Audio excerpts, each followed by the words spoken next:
Hello, हाँ जी, नमस्कार सबको। खिजा ट्यूशन्स में आपका स्वागत है। आज का जो हमारा टॉपिक है वो आपको खुशी होगी कि हमारा सॉलिड स्टेट का लास्ट टॉपिक है, ठीक है। और हमारा कुछ टाइम मिस होने की वजह से हमारा सिलेबस भी थोड़ा पीछे चला गया, ठीक है। तो मैं नेक्स्ट जो हमारा सेशन नेक्स्ट है हमारा, ठीक है, इसमें मैं कोशिश करूँगी आपका कि आगे हमने सॉलिड स्टेट के बाद स्टार्ट करना है, इलेक्ट्रॉनिक स्टार्ट करना है, ठीक है। तो मेरी कोशिश रहेगी कि हम मतलब एक हफ्ते में 3 या 4 लेक्चर्स में हम अपना जो इलेक्ट्रॉनिक्स है ना वो फिनिश कर दें, ठीक है। तो आप साथ देना, क्योंकि हो सकता है कि वीडियोस थोड़ी सी बड़ी भी हों, ठीक है। तो थोड़ा सा साथ देना आप लोग, थैंक यू। और चलिए स्टार्ट करते हैं। हमारा जो लास्ट टॉपिक है सॉलिड स्टेट का वो है मैग्नेटिज़म, ठीक है। मैग्नेटिज़म क्या है, कहते हैं मैग्नेट। उसमें हम पहले पढ़ते हैं मैग्नेटाइजेशन। मैग्नेटाइजेशन क्या होता है, कहते हैं magnetic movement per unit volume, ठीक है। तो मतलब कितना मैग्नेटिक मूवमेंट डेवलप होता है किसी भी सब्सटेंस में एक वॉल्यूम, एक यूनिट वॉल्यूम में, उसको हम बोलते हैं मैग्नेटाइजेशन, ठीक है जी। सेकेंड है आपके पास magnetic dipole movement. Magnetic dipole movement को किसको नोट करते हैं, tau is equal to mu cross B. मतलब जैसे हम कहते हैं कि एक atom as a magnet behave करता है, ठीक है, ठीक है। एक एटम एज अ डाइपोल भी होता है, ठीक है, तो उस डाइपोल का मूवमेंट भी होता है, ठीक है। एक atom as a dipole behave करता है और उसका मूवमेंट भी होता है, उसको हम क्या बोलते हैं, मैग्नेटिक डाइपोल मूवमेंट, ठीक है जी। तो tau is equal to mu cross B, clear. Next है आपके पास मैग्नेटिक ससेप्टिबिलिटी। ये इंपॉर्टेंट है, मैग्नेटिक ससेप्टिबिलिटी। तीनों के तीनों जो हमारे पास पैरामैग्नेटिक, फेरोमैग्नेटिक, ये वाले जो तीनों के तीनों मटेरियल होते हैं ना हमारे पास, ठीक है, उनमें हम कैसे डिफरेंस फाइंड आउट करते हैं, ठीक है, उससे ये मैग्नेटिक ससेप्टिबिलिटी की हेल्प से हम पता लगाते हैं, ठीक है। मैग्नेटिक ससेप्टिबिलिटी क्या होता है, कहते हैं ईज, मतलब कितनी आसानी से कोई भी मटीरियल मैग्नेटाइज हो सकता है, कितनी आसानी से कोई भी मटेरियल मैग्नेटाइज हो सकता है, उसको हम क्या बोलते हैं, मैग्नेटिक ससेप्टिबिलिटी। मैग्नेटिक ससेप्टिबिलिटी क्या होता है, ease with which a unit volume of material can be magnetised by magnetic field. इसको डिनोट करते हैं इससे, ये वाला psi is equal to M by H. मतलब कितना मैग्नेटिक फील्ड अप्लाई करने के बाद कितना मैग्नेटाइज हुआ है हमारे पास कोई भी सब्सटेंस, उसको हम क्या बोलते हैं, मैग्नेटिक ससेप्टिबिलिटी। तीनों सब्सटेंसेस की अलग अलग होती है, पैरा की, फेरो की, तीनों की क्या होती है हमारे पास अलग अलग होती है, ठीक है जी, क्लियर है। ओके, नेक्स्ट है हमारे पास डायामैग्नेटिज्म, ठीक है। डायामैग्नेटिज्म हमने तो जो मिजनर इफेक्ट पढ़ा था उसमें भी हमने यही पढ़ा था, जो डायमैग्नेटिक मटेरियल्स होते हैं वो कैसे होते हैं। कहते very weak form of magnetism, मत कहते कि जो डायमैग्नेटिक सब्सटेंस होते हैं ना, उनको जब मैग्नेटिक फील्ड में हम रखते हैं तो वो क्या करते हैं, रिपेल करते हैं मैग्नेटिक फील्ड को, ठीक है। कहते हैं उसमें जो मैग्नेटिक फील्ड डेवलप होता है वो बहुत ही वीक होता है, very weak form of magnetism that is induced by change in orbital motion of electrons due to applied magnetic field, ठीक है। कहते हैं जब हम मैग्नेटिक फील्ड को मतलब बाहर से मैग्नेटिक फील्ड अप्लाई करते हैं, ठीक है, तो जो मैग्नेटिज्म हमारे पास डेवलप होता है वो क्या होता है, बहुत ही वीक होता है। और वो किसकी वजह से डेवलप होता है, due to the orbital motion of electrons, due to the orbital motion of the electrons, ठीक है। जो ऑर्बिटल मोशन है इलेक्ट्रॉन्स का, एक स्पिनिंग मोशन होता है, एक ऑर्बिटल मोशन होता है। तो जो ऑर्बिटल मोशन होता है उसकी वजह से जो हमारे पास होता है उसको हम क्या बोलते हैं, डायामैग्नेटिज्म, ठीक है। नेक्स्ट है, कहते हैं ये क्या है, सेकंड वर्ड कहते हैं परमानेंट डाइपोल्स आर एब्सेंट। इसमें परमानेंट डाइपोल्स नहीं होते, जैसे पैरामैग्नेटिक में होते हैं, इसमें हमारे पास परमानेंट डाइपोल्स नहीं होते। और इसका जो म्यू होता है मैग्नेटिक डाइपोल मूवमेंट, म्यू है ना, ठीक है, वो बी बाई एच, वो हमारे पास क्या होता है, <1 होता है। और इसकी ससेप्टिबिलिटी भी क्या होती है, हमारे पास नेगेटिव होती है। इसकी ससेप्टिबिलिटी क्या होती है, नेगेटिव होती है। तो इसी वजह से ये क्या करते हैं, हमारे पास जब इसको एक्सटर्नल मैग्नेटिक फील्ड में रखा जाता है तो वो उसकी तरफ अट्रैक्ट नहीं होते, बल्कि क्या होते हैं, रिपेल होते हैं, ठीक है, ठीक है। कहते हैं अब क्या कह रहे हैं कि डायमैग्नेटिज्म होता ही क्यों है, कहते हैं in the absence of the magnetic field let magnetic dipole movement of each net magnetic dipole moment of each atom is 0 due to its pairing of electrons. इसमें हमारे पास क्या रीज़न क्या होता है, कहते हैं कि जो डायमैग्नेटिक सब्सटेंस होते हैं ना, इनमें क्या होते हैं, सभी इलेक्ट्रॉन्स क्या होते हैं, पेयर्ड होते हैं, इनमें कोई भी अनपेयर्ड इलेक्ट्रॉन नहीं होता। तो इसी वजह से इनमें जो हमारे पास मैग्नेटिक फील्ड की जब हम इनको प्रेजेंस में रखते हैं, ठीक है, तो ये हमारे पास जब इनको हम रखते हैं, ठीक है, एक्सटर्नल मैग्नेटिक फील्ड में रखते हैं, तो ये मैग्नेटाइज इतने स्ट्रांगली मैग्नेटाइज नहीं होते, क्योंकि इनके पास क्या होते हैं, पेयर्ड इलेक्ट्रॉन्स होते हैं, अनपेयर्ड इलेक्ट्रॉन्स नहीं होते। और जो पैरामैग्नेटिक होते हैं उनमें क्या हमारे पास क्या होते हैं, अनपेयर्ड इलेक्ट्रॉन्स होते हैं। इस वजह से वो क्या हो जाते हैं, स्ट्रांगली मैग्नेटाइज हो जाते हैं। और डायमैग्नेटिक क्या होते हैं, वीकली मैग्नेटाइज होते हैं। और जो ये हमारा पास बिहेवियर शो करते हैं, वो क्या करते हैं, बिहेवियर इनका क्या होता है, हमारे पास रिपल्सिव बिहेवियर होता है in the presence of the magnetic field. ठीक है जी। नेक्स्ट है, देखिए 6 पॉइंट क्या है, कहते हैं नो अनपेयर्ड इलेक्ट्रॉन्स। इसमें हमारे पास, मैंने पहले बोला कि इसमें हमारे पास पेयर्ड इलेक्ट्रॉन्स नहीं होते, ठीक है, नो अनपेयर्ड इलेक्ट्रॉन्स।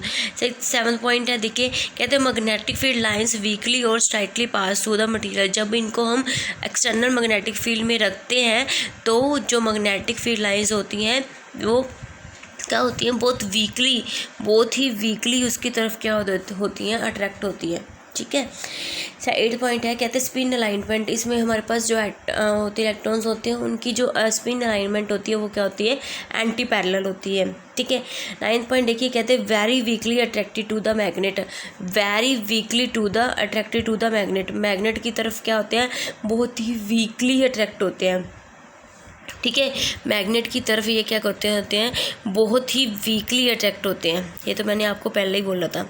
ठीक है जी, क्लियर है आपको। ये था हमारे पास डायमैग्नेटिज्म। मतलब मेन हमारे पास कंक्लूजन ये है कि जो डायमैग्नेटिक सब्सटेंस होते हैं, इनमें पेयर्ड अनपेयर्ड इलेक्ट्रॉन्स नहीं होते। ठीक है, ये वीकली मैग्नेटाइज्ड होते हैं। और जब इनको हम एक्सटर्नल मैग्नेटिक फील्ड में रखते हैं, तो ये क्या करते हैं, हमारे पास रिपल्सिव बिहेवियर शो करते हैं। और इनकी ससेप्टेबिलिटी क्या होती है, नेगेटिव होती है। और इनकी जो परमेबिलिटी होती है वो भी क्या होती है, <1 होती है। क्लियर है। ठीक है जी। नेक्स्ट है हमारे पास पैरामैग्नेटिक क्या है, कहते हैं weekly attracted by the strong magnet. जब हम स्ट्रॉन्ग मैग्नेट की तरफ पैरामैग्नेटिक सब्सटेंसेस को लेके जाते हैं, तो ये क्या होते हैं, वीकली अट्रैक्टेड होते हैं। ठीक है, कहते हैं एटलीस्ट 1 अनपेयर्ड इलेक्ट्रॉन। कहते हैं ज़्यादा नहीं, तो जैसे डायमैग्नेटिक सब्सटेंस में तो बिल्कुल भी नहीं होते, डायमैग्नेटिक सब्सटेंस में तो हमारे पास बिल्कुल भी नहीं होते हैं अनपेयर्ड इलेक्ट्रॉन, बट इनमें कहते कम से कम एक तो होता ही है। और जो फेरोमैग्नेटिक होते हैं, जो स्ट्रॉन्गली अट्रैक्ट होते हैं स्ट्रॉन्ग मैग्नेट की तरफ, है ना, तो उनमें क्या होते हैं, लार्ज नंबर ऑफ हमारे पास अनपेयर्ड इलेक्ट्रॉन्स होते हैं। ठीक है। और इसमें हमारे पास ससेप्टेबिलिटी क्या होती है, 3rd पॉइंट क्या है, ससेप्टेबिलिटी क्या होती है, हमारे पास पॉजिटिव होती है। और डायमैग्नेटिक में भी हमारे पास क्या होती है, नेगेटिव होती है। ठीक है। अब ये बता रहे हैं कि ये कौन कौन से एटम्स होते हैं या कौन कौन से सब्सटेंसेस हैं जिनमें हमारे पास जो पैरामैग्नेटिक बिहेवियर हमें मिलता है। तो देखिए 4th पॉइंट क्या है, कहते हैं found in the atoms having permanent magnetic movement. हमने जो डायमैग्नेटिक था उसमें पढ़ा था ना कि उसमें जो हमारे पास एटम्स होते हैं उनका कोई परमानेंट मतलब डाइपोल मूवमेंट नहीं होता, परमानेंट मैग्नेट नहीं होते, है ना। तो इसमें क्या होता है कि ये हमारे पास उन एटम्स में होता है जिनका परमानेंट मैग्नेटिक मूवमेंट होता है। ठीक है, ये हमारे पास उन एटम्स में होता है जिनका हमारे पास क्या होता है, परमानेंट मैग्नेटिक मूवमेंट होता है। क्लियर है। ठीक है। दूसरा क्या है, कहते हैं found in the atoms having odd number of electrons. Obviously किस में होगा, अगर ओड नंबर ऑफ इलेक्ट्रॉन्स होंगे तो ही हमारे पास अनपेयर्ड इलेक्ट्रॉन्स बचेंगे, है ना। तो ये किन एटम्स में होंगे, जिसके हमारे पास क्या होंगे, ओड नंबर ऑफ इलेक्ट्रॉन्स होंगे। अगर इवन होंगे तो वो तो पेयर ही हो जाएंगे, है ना। 6th पॉइंट क्या है, कहते हैं found in the Anfield inner shells. Found in the Anfield inner shells. ठीक है। ऑब्वियसली अगर पेयर होगी, अगर अनपेयर होंगे तो कोई ना कोई जो इनर शेल होगा वो हमारे पास क्या होगा, अनफिल्ड होगा। ठीक है। तो क्या बोल रहे हैं, कहते हैं it is found in the Anfield inner shells. ठीक है। इनर सेल्स में ये अनफिल्ड होते हैं, ठीक है। सेवन्थ पॉइंट है आपके पास found in the free radicals. Free radicals में भी हमारे पास अनपेड इलेक्ट्रॉन्स होते हैं, ठीक है। तो ये किस में मिलते हैं हमारे पास, फ्री रेडिकल्स। मतलब फ्री रेडिकल्स भी हमारे पास क्या करते हैं, पैरामैग्नेटिक बिहेवियर शो करते हैं, ठीक है। हमारे पास 8 पॉइंट है हमारे पास found in the metals. Found in the metals, metals में भी हमारे पास क्या होते हैं, ये जो, क्योंकि हमारे पास मेटल में होते हैं ना फ्री इलेक्ट्रॉन्स होते हैं, जिसकी वजह से हमारे पास करंट पास होता है, ठीक है। तो जो मेटल्स होती हैं वो भी हमारे पास क्या करती है, पैरामैग्नेटिक बिहेवियर शो करती है, ठीक है। तो किन किन में होते हैं, देखो 4 से लेके 8 पॉइंट तक ये सभी यही बता रहे हैं कि किन किन एटम्स में या किन किन जो होते हैं सब्सटेंसेस में ये मिलते हैं। एक तो वो वाले एटम्स जिनमें हमारे पास परमानेंट मैग्नेटिक मूवमेंट होता है, दूसरा जिनमें और नंबर ऑफ इलेक्ट्रॉन्स होते हैं, फ्री रेडिकल्स, ठीक है, अनफिल्ड इनर शेल्स होते हैं और मेटल्स होते हैं। क्लियर, ठीक है। अब 9th पॉइंट देखिए, कहते हैं 9th पॉइंट में क्या है, कहते हैं स्पिन अलाइनमेंट क्या होती है, पैरेलल होती है। स्पिन अलाइनमेंट क्या होती है हमारे पास, पैरेलल होती है। उसमें क्या होती थी हमारे पास, एंटी पैरेलल होती थी ना, ठीक है। उसमें हमारे पास क्या होती थी, एंटी पैरेलल होती थी, ठीक है। इसमें हमारे पास स्पिन अलाइनमेंट क्या होती है, पैरेलल होती है, ठीक है जी। कहते हैं attracted to the magnets. 9th देखिए 10th पॉइंट देखिए, कहते हैं अट्रैक्टेड टू द मैग्नेट्स। जो मैग्नेट होते हैं उनकी तरफ क्या होते हैं, अट्रैक्ट होते हैं। बट डायमैग्नेटिक सब्सटेंसेस क्या होते हैं, रिपेल होते हैं। कहते हैं when magnetic field pass it bonds, ठीक है। कहते हैं व्हेन हमारे पास जब मैग्नेटिक फील्ड पास करता है तो वो उसके जो मैग्नेटिक फील्ड है उसके जो सब्सटेंस है उसके बिल्कुल मतलब थोड़ा पास होके गुजरती हैं हमारे पास जो मैग्नेटिक फील्ड लाइंस होती हैं। डायमैग्नेटिक सब्सटेंस तो क्या कर देते हैं, रिपेल ही कर देते हैं मैग्नेटिक फील्ड लाइंस को। बट इसमें हमारे पास मैग्नेटिक फील्ड लाइंस है उसके थोड़ा क्लोजर टू होकर हमारे पास जाती हैं, पास होती है, ठीक है जी। क्लियर है। और नेक्स्ट देखिए, कहते हैं फेरोमैग्नेटिज्म। नेक्स्ट है हमारे पास फेरोमैग्नेटिज्म। फेरोमैग्नेटिज्म में क्या है, कहते हैं existence of the magnetization even in the absence of the magnetic field. देखिए कितनी अच्छी बात है। एक तो ये फेरोमैग्नेटिक सब्सटेंस आपको पता है ये स्ट्रांगली अट्रैक्ट होते हैं।